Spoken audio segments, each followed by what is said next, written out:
क्या हम अपने मन में आ रहे हैं गंदे और अश्लील विचारों को रोक सकते हैं? आज के दौर में खुद को गंदे विचारों से बचाना बहुत बड़ी बात है। चारों तरफ सोशल मीडिया के कारण अश्लील और गंदे विचारों की भरमार है।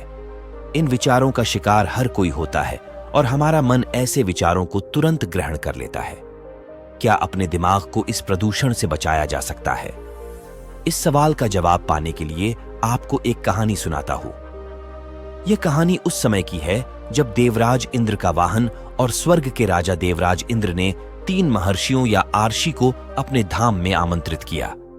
इनके बारे में कहा जाता था कि यह ऐसे संत है जो तमाम भ्रमों से पूरी तरह मुक्त है।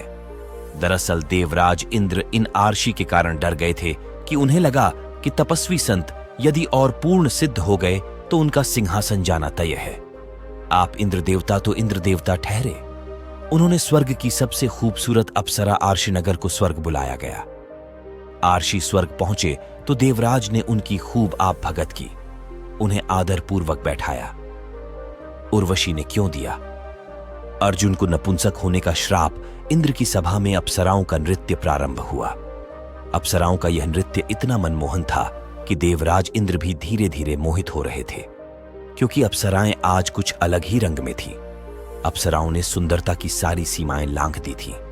समय निकाला और बाकी अप्सराएं नृत्य के मंच से अलग होती गई। अब स्टेज पर सिर्फ और सिर्फ उर्वशी ही नाच रही थी। उर्वशी ने अपने सौंदर्य का जाल फैलाना शुरू किया। वह एक एक करके अपने वस्त्र निकलती जा रही थी।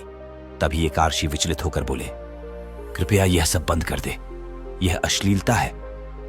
दूसरे आर्षि ने कहा, आप यह क्या कर रहे हैं? नृत्य बंद नहीं होगा। उर्वशी जो कर रही है उसे करने दे। आपको यदि कोई दिक्कत हो रही है तो आप अपनी आंखें बंद कर लें। आर्षि ने आंखें बंद कर ली, लेकिन बंद आंखों में भी उन्हें उर्वशी ही उर्वशी दिखाई दे रही थी। जो उर्वशी उन्हें बंद आंखों से दिखाई दे रही थी वह और ज्यादा खूबसूरत थी। इस उर्वशी के तन पर एक भी कपड़ा नहीं दिखाई दे रहा था। क्या देवों में अश्लीलता है? आर्षि बहुत दुविधा में फंसे। उन्होंने सोचा कि यह क्या हो रहा है। बंद आंखों से दिखने वाली उर्वशी तो निर्वस्त्र है, इससे कम कामुक तो बाहर वाली उर्वशी है।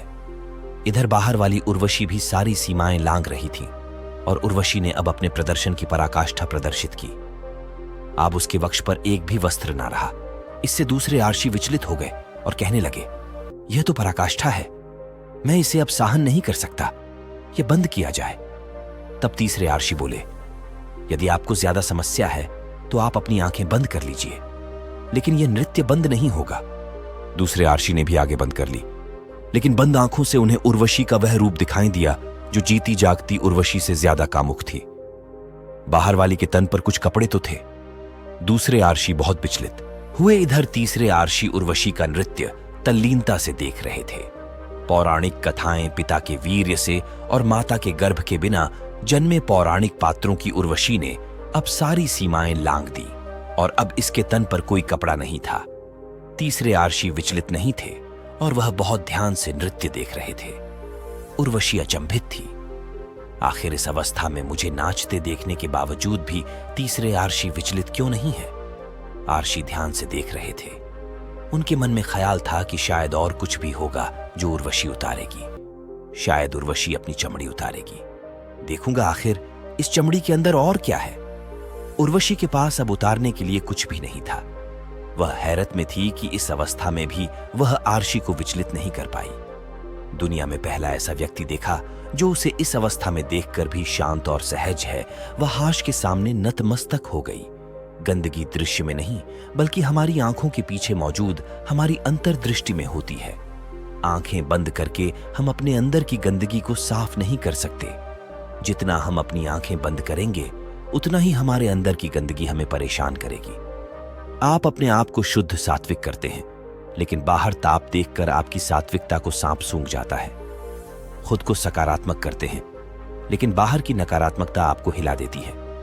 यकीन मानिए, यदि आपको बाहर की नकारात्मकता अश्लीलता से असहज होती है तो यह असहज आपके अंदर की गंदगी के कारण है। जब तक आप अपने अंदर की नकारात्मकता को बाहर नहीं निकालेंगे तब तक आपको बाहर के दृश्य विचलित करते रहेंगे। तामसिक शरीर में नहीं बल्कि उस शरीर को देखने की दृष्टि में है। काम वासना और अश्लीलता ओशो तामसिक दृश्य में नहीं उस दृश्य के पीछे खड़े हो जाने वाले भावों में है। अपने दृष्टि को बदलिए, कुछ भी अश्लील नजर नहीं आएगी। तीसरे आर्शी के लिए सब कुछ सत्य था, इसलिए वह विचलित नहीं हुआ जो डगमगा गए। आर्शी अब भी स्थूल संसार में घूम रहे हैं। मुझे उम्मीद है कि यह स्टोरी आपको अच्छी लगी होगी। दोस्तों, चैनल पर नए हो तो चैनल को लाइक और सब्सक्राइब करें। नमो बुद्धाय।